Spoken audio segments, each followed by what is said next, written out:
Sustain267. Welcome to the Sustain267 Podcast, where we look at environmental issues affecting climate change in Botswana and the rest of Africa. I'm your host, Thato. I'm quite excited about today's episode because we have finally hit the 21st and last episode of Season 1 of Sustain267 Podcast. So I felt it only right that we do a giveaway to appreciate the people who inspire me to put out episodes and listen and even interact with them. I am so grateful for you. In that spirit and the festive spirit, in this episode, we'll be looking at sustainable gifting. With the commoditization of Christmas and most holidays and events really, we find ourselves shopping for gifts and possibly consuming way more than we usually would or quite frankly should. For this episode, we'll be looking at, is there a way to do that more sustainably, and trying to understand what sustainable gifting even means, and plugging some Botswana businesses that you can consider for gifting your friends, family, the team at work, or even clients. Joining us for this conversation is Thato Chuma. She is a creative entrepreneur, an artist, a writer, curator, and cultural activist. She's the founder of social enterprise and advocacy business arm, the Local Slice BW, which seeks to nurture a vibrant entrepreneurial culture in Botswana by fostering the positioning of local products, services, and innovations at the forefront. Her professional and creative work largely focus on active inclusion and the preservation of indigenous perspectives. I'd like to also slide in a shout out to the Local Slice BW because usually when I am gifting, I go on either their Twitter or Facebook page to see what cool stuff is out there locally. And they've helped me with quite a couple of ideas when it came to gifting friends and colleagues. The Local Slice BW was also shortlisted as a national finalist for the 2019 Southern Africa Startup Awards under the social impact category. To start off with the very basics, I asked Thato, what does sustainable gifting mean to her? I believe it to be gifting in a way that is environmentally friendly and it's quite sustainable relative to one's environment. Like if you are operating as a business, it's just you being mindful of your surroundings and making sure that whatever it is that you incorporate into your business is sustainable. But the gifting element, of course, when you put together a gifting hamper, for example, maybe elements that are quite sustainable to the environment, very friendly and eco-friendly. That's what I understand about it. Yeah, I like what you say when you say to your, I think you said your environment, which is so which makes a lot of sense because sometimes what is sustainable for me to gift with Botswana is not what's sustainable for me to gift with in Ethiopia. It's not sustainable in another part of the continent or another part of the world. So that's actually a really good point. And then you're a big advocate for supporting local businesses. And I think that's, if I understand it correctly, that's a bulk of the work that you do. Where do these two meet in terms of supporting Botswana businesses in Botswana or local businesses within different communities and sustainability?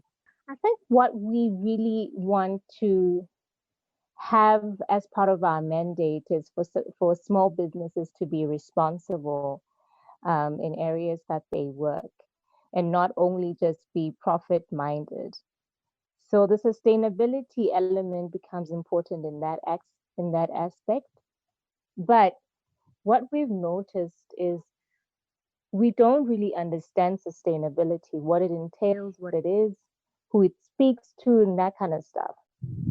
So, I mean, even myself, I really wouldn't say I'm very learned or I'm very knowledgeable in sustainability and ways in which you can incorporate much more eco-friendly factors into your business, for example. It's something that I'm still trying to learn, So with small businesses, I think it becomes a conversation that we also need to drive in terms of education, because I don't think, especially in Botswana, the sustainability element is driven and emphasized as much as it needs to be.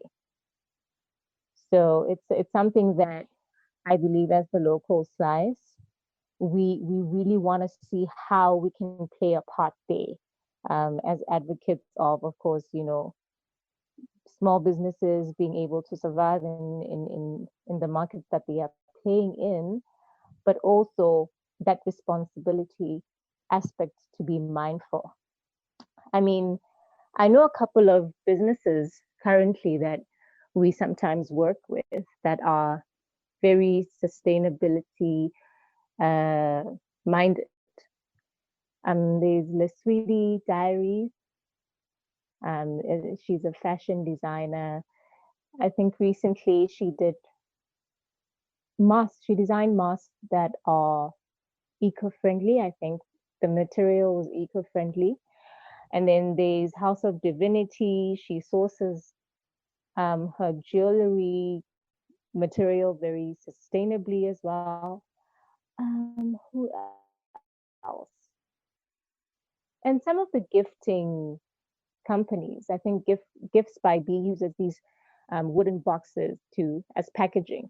So they are, a few small businesses that are going into that route, but we don't know how to really dive in and support them, because you know they are having that very important element in that business. You know what I'm actually finding as you talk about some of the local businesses maybe aren't aware of it and aren't doing it. What I'm finding, hella, from looking at what to give friends and family and so forth, I'm finding that Mm. by default, people are doing it and they Mhm. sometimes don't realize that this is actually sustainable environment. Exactly. Exactly. Yeah. Actually, environmentally sustainable gifting, because it's such a part of who we are as people. Hello, we've always been people who preserve people. If you look at the kind of gifts that traditionally would give boditlatlana and that kind of thing from, Yeah. let's say, the older people, those were gifts that they would give you gifts that are natural to the environment there. Mhm. And even now, when small businesses are looking for, let's say, what to package their gifts in, these boxes have become quite popular, and a lot of them are from upcycled pallets. And Yeah. some people, it's just a thing of, okay, it's convenient, it's cute.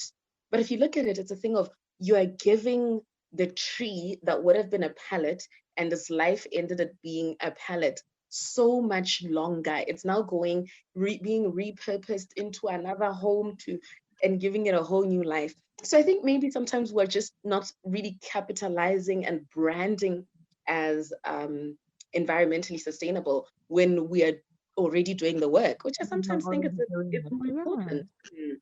More we teach people what it is and what it looks like.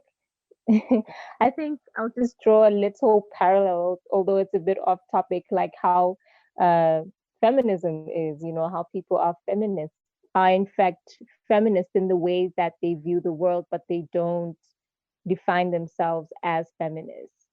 You understand? So it's more of that what you just spoke about, how we are sustainable, conscious, like unconsciously, because it's part of our culture. We are taught to preserve things, but we tend to not be very, I don't know, we don't like labels a lot. We don't try to define ourselves through labels and what we do through labels. I guess then it becomes a thing of, but is the label that important if the work is being done, you know? Yeah, there's that element as well. But I think it is, I think it is sometimes important to name things for what they are and how important they are, because if you do something that's really critical to your environment in a positive way, it's very it's personally I just view it as something that's important to be highlighted, you know. and for your consumers as well, who would want to engage and purchase products and or use services that are aligned somewhat to their values and what they believe needs to be done by by companies. I think that's important. So in that aspect, I think it's definitely important to highlight it. On labeling, in continuing the conversation, when I think of you, I think of local businesses, local business advocates, support local. Yes. Why did you choose to go down this path? I really did it because I would have loved for somebody to do that for me. You understand? Does that make sense? Because at the time I started the local slice, I started it off on my personal page on Facebook, and it was just three hashtags like support local, buy local, share local, because I could tell that there's a definite gap in terms of visibility around what we're doing in Botswana. Uh, Parallel to entrepreneurship. The visibility was not there. And I really got the insight from my journalism days where I would interview somebody doing crafts or, painting, and nobody knows about what they're doing. And I'd be like, but such great work. Like, where is it? Where can people find it? And it would be always, well, I don't really have anywhere to really sell this, or sometimes I'll try promotion, but I don't have the time. And that sort of, led to the local slice becoming what it is. So I was really doing what I thought was necessary at the time. And I enjoyed it. I think that the most important thing is because I really enjoyed pushing it and strategizing and coming up with these, ideas of how we can promote these products and catalog them. So it was really fun for me. And I guess it sort of led to the gap of, okay, but now you can really, really do this, as a social enterprise, as something that would function as a community for entrepreneurs. So I get that you saw a gap and you were working to fill that gap. But since then, have you seen that there actually is a demand for the local products? Because before you were saying that they're there, but is there actually a demand? And then filtering it down to our conversation today, is there a demand for sustainably produced, maybe not just gifts, but just locally produced sustainable goods? I think there is, especially because we are in a world that is currently experiencing shifting values. Sometimes I don't want to use something that I know is going to be harmful to the environment or harmful to my dogs or harmful to my kids. So, in that aspect, I think people are becoming more conscious of what they use, and if if it all is it's aligned to what they believe uh, in, just really basically. So there is a demand, but I don't think it's as visible and it's as loud as what we currently would just buy unconsciously or just from a day to day. And I think that's why we need to really highlight the importance of sustainability in various ways, and educate people that it is quite important. Even the entrepreneurs themselves need to be educated on why sustainability is important, because most of the time they don't see it as something that involves profit, you know? And I think that's why when you mention eco-friendly, it's going to be very expensive. Oh, it's going to be something that is really not profitable and out of reach.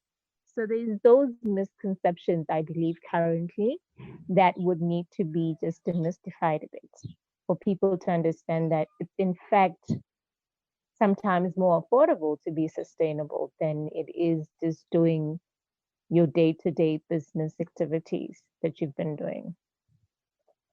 As you're saying that, actually, what comes to mind, because we were going to go on, we're going to talk about money and just that sometimes local does tend to be a tad bit more expensive, but sometimes not really, because when you look at the leather products, especially when you're buying them, you're buying top quality leather products.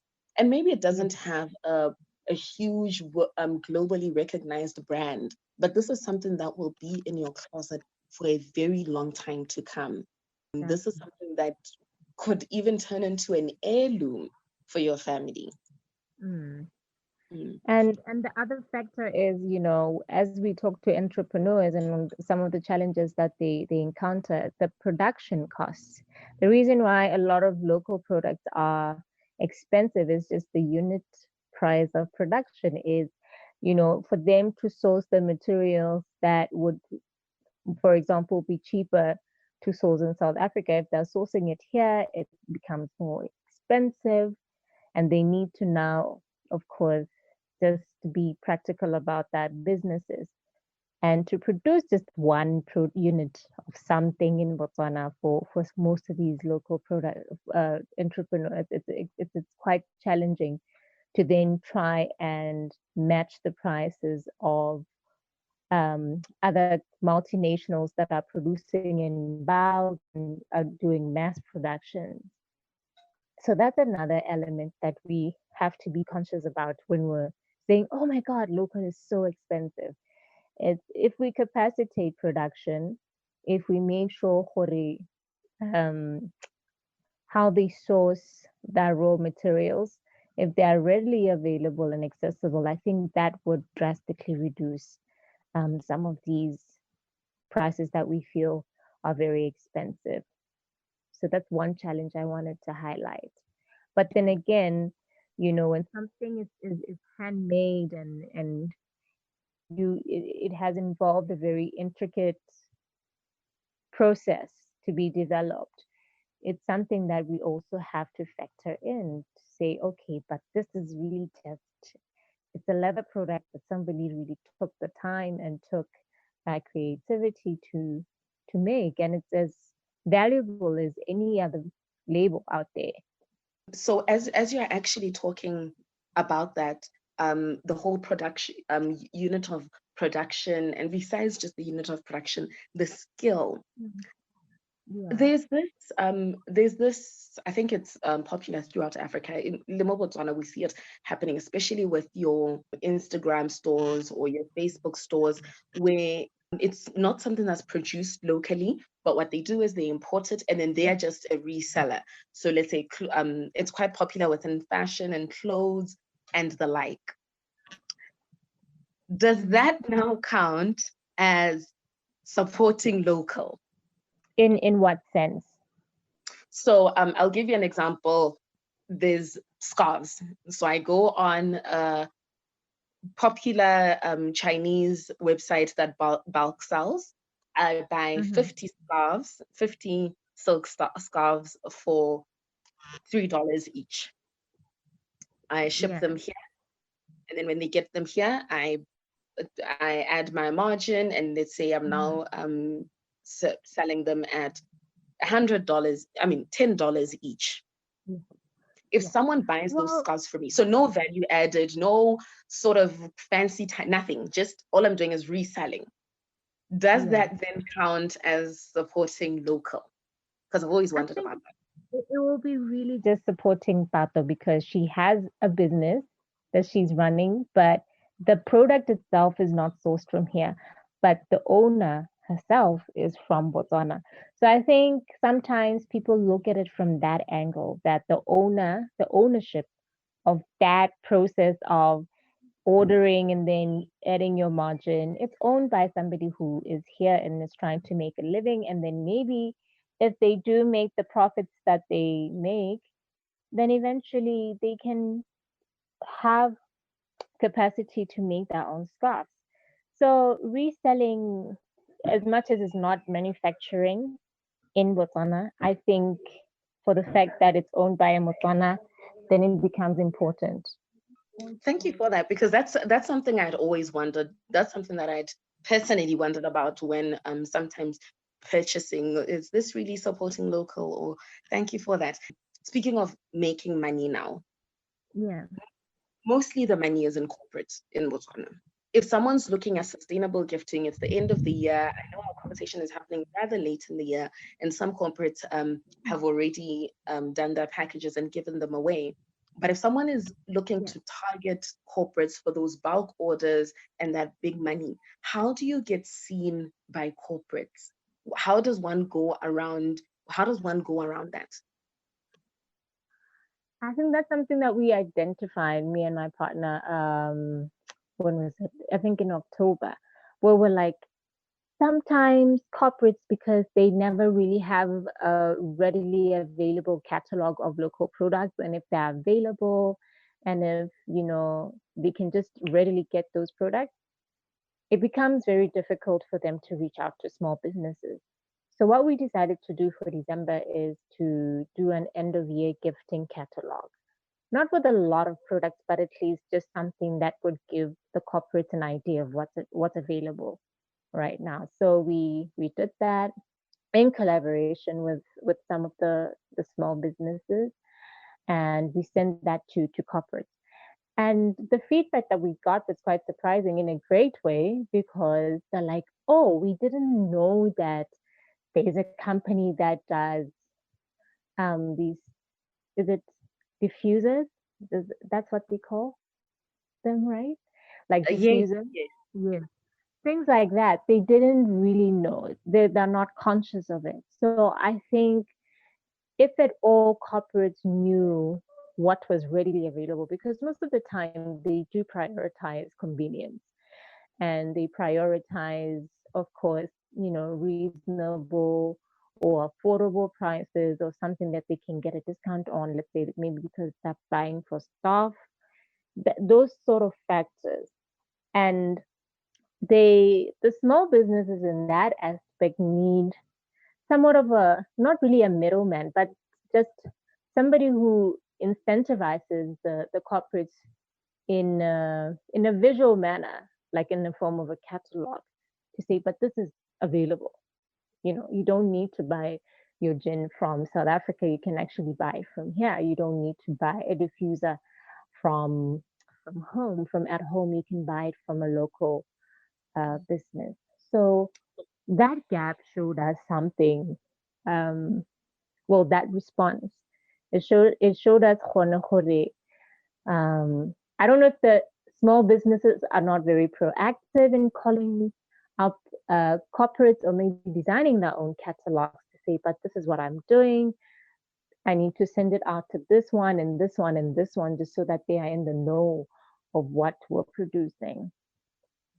So beyond concentrating on putting out a great product, also making sure that it's people actually know about it. And Local Slice then came in to put in that the final nuts and bolts, which is convenience. Yeah, convenience has to be important, because if at all, I'm used to producing 10 units per month. If I go to a corporate, I know for a fact it's not, the order is going to be a minimum of 10. I might have to produce 100. So what is my capacity? Can I then get a purchase order somewhere, or, to capacitate me so that I can make sure that I can produce that amount, those kind of factors. So you'd find that a lot of SMMEs sometimes can't even get a corporate order, because they don't have capacity to produce at that much of product. So the challenges are, that's so exhaustive, but there's always that level of really just crossing the hurdle, you know, if you plan right as a small business. If you Yeah. make sure you can get that money somewhere else, and then do your even for corporate sometimes, to at least give small businesses a 50% deposit on an order instead of a full payment on delivery. Those kind of things are stuff that we need to talk about, so that everybody can function really from a small business perspective, that they can really capacitate their businesses. There's a lot of education that needs to happen, and there's a lot of awareness that needs to be drilled in I think our work is just beginning. Our work is That was really a just very beginning. loud sigh. I felt that sigh. But I think the beauty of what you're talking about when you say there's so many challenges is that um, where there's so many challenges, there's also such great opportunity for solutions, which is where other people can come in. Even if you're not necessarily within the Mm, gifting or sustainable gifting space, you can look at where are the gaps within this value chain that I can make it more more efficient, and in that way maybe plug my own small business or growing exactly. business. Let's not call it a small business. um and yeah, the catalog that you speak of, is it publicly available, and how does one get their products onto it? What we did is we had not a call out, but really just to say if you want this catalog, you can just email us because we didn't want to put it on was it Google Drive or we transfer it or just a centralized place.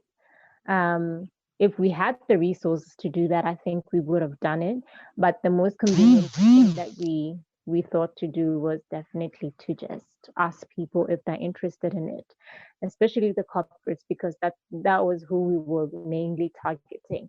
But if individuals also wanted them just the catalog, then we were very open to that. And to be on the catalog, we had vetted out some of the small businesses that we know that production is quite consistent, the products are readily available, they can try and meet the demand of the corporates. That is who we highlighted and prioritized. But really, we are looking now to do more and more of these catalogs next year. So anyone who wants to be part of that catalog can just email us that product, that price, and maybe just a brief description of it, just to say, you can use it, just a bit of practicality to say this is a product you can use in your home or you can use at your office and that kind of thing. Awesome. So what I'll also Mhm. do, I'll add the email address for your business in the show notes in case anyone would like to get in Okay. touch with you. And then Okay. I'm going to ask you two more questions before we end our conversation. So Yeah. question, the, fir- the first question is, what would your tips be for gifters in terms of sustainable gifting? And then the second one is, if you were to recommend one local sustainably produced gift, what would it be? You can start with the tips while you think about the sustainable gift that you can recommend. I think for the gifting, if I was a consumer, I would appreciate a small business showing me that process of, ethically sourcing their raw materials and this and packaging it in a way that is ethically sourced. I mean, sustainably done. That's the process. That sort of visual appreciation goes a long way. And it's like you're showing people something, but also at the same time you're showing them that you are very much aligned to that sustainable way of running your business. So it's like you're killing a bird with, is it what, how's the idiom? I lost it. Killing two birds with one stone. That's right. So That's the one. it's that's the one. So I think if they could really just take us through that processes, it doesn't really even need a very expensive camera. It just needs your phone to say, this is what I'm doing, this is how I'm doing it. I would appreciate that definitely as a consumer. And the other thing is really just to be consistent about your marketing. If at all you have 2 days in your week that you have an hour free as a small business owner, because I know they never have the time, make sure that every Wednesday you're putting up something about your product. It's very important for consistency to be there, because we know that the more consistent you are, the more people get to familiarize themselves with whatever it is that you're doing. So I'd say consistency plays a big role in people knowing about what you're doing. So they need to be more consistent about that promotion, about um, how they do how that journey, that production journey as well. If they can highlight that, I think people do appreciate that. Those are the two things that really just come to mind. And then I think for me, the one that comes to mind, a local product, I think it's House of Divinity because so far they've really done a great job. It's a jewelry company by Buitoko Kebakile.